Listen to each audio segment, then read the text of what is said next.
अस्सलामुअलैकुम। तमाम तरीफां सपाक परवरदिगार दियां जेड़ा कि आलमीन दा पालने वाला है, ते लखां करोड़ां दरूदो सलाम सरकारे मुहम्मद मुस्तफ़ा सल्लल्लाहु अलैहि वसल्लम दी ज़ाते पाक ते जेड़े कि वजह तहलीके कायनात ने।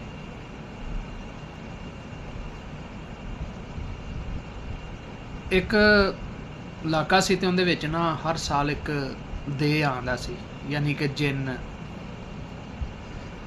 ते हर साल वो आके कहंदा सी कि कोई है जिहड़ा मेरा मुकाबला करे, कोई है। वो हर साल एक दो बंदे जिहड़े ना उन्हां दे लैके जांदा सी, ते लोग इलाके वाले बड़े परेशान सन। खुदा दी करनी एक उत्थे एक कलमंद और बहादुर इंसान आया। उस दिन ही वो दे दा जिन्न दा आन दा टाइम सी, तो उन्हें लोगों के चेहरे उतरे वेखे, तो उन्हें आख्या की मसला है। उन्हें आख्या जी इस तरह अज दे दिन ना इस तरह एक दे आंदा है ते साडा एक अद्धा बंदा लैके चला जांदा है, ते बहुत जवान है ते बड़ा ताकतवर है। असीं उहदा मुकाबले तो बड़े डरने आ, की करिए, कोई हल नहीं निकलता। उन्हें आख्या इस साल भी तुसीं कोई बंदा तैयार किया है? उन्हें आख्या हाँ जी।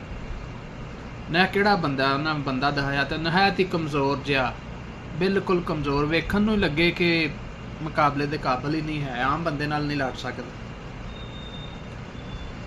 उन्हें तुसीं परेशान ना होवो, मैं उहदा मुकाबला करांगा। अल किस्सा की कि वो टाइम आ गया, ओहदे पुकारदा ते ललकारदा ते चीखदा चलांदा आ रहा है कोई मेरा मुकाबला करे, तुहाडे च है कोई मर्द जिहड़ा मेरे मुकाबले ते आवे, जिहड़ा मैनूं हरावे।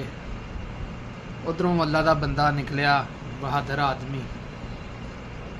उन्हें हाथ च तलवार कीती, उधरों दे आया, तो जदों उन्हें दे नूं वेख्या ना, तो वह भी परेशान हो गया। एडा उच्चा, एडा लम्मा, एडा चौड़ा, जवान। खैर उन्हें अल्लाह नूं याद किया, तलवार खिंची ते उहदी तरफ चलिया। वो जिवें जिवें उहदे करीब जा रहा ना, वो दे छोटा होंदा जा रहा, हत्ता कि जदों उहदे बिल्कुल करीब चला गया ना, वो एक मैंटक की शक्ल इख्तियार कर गया, तो उन्हें दे उत्ते ना इंज तलवार रख दी। उन्हें हाँ हाँ तू कौन है? उन्हें आख्या मैं कुछ भी नहीं जी, मैं तो बस खौफ हाँ।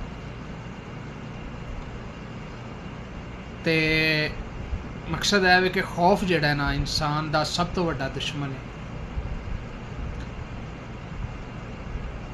ते सिवाए वाहदाहुल्ला शरीक तो कोई पावरफुल नहीं है।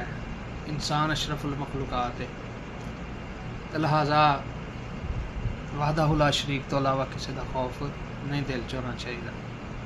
अस्सलाम वालेकुम।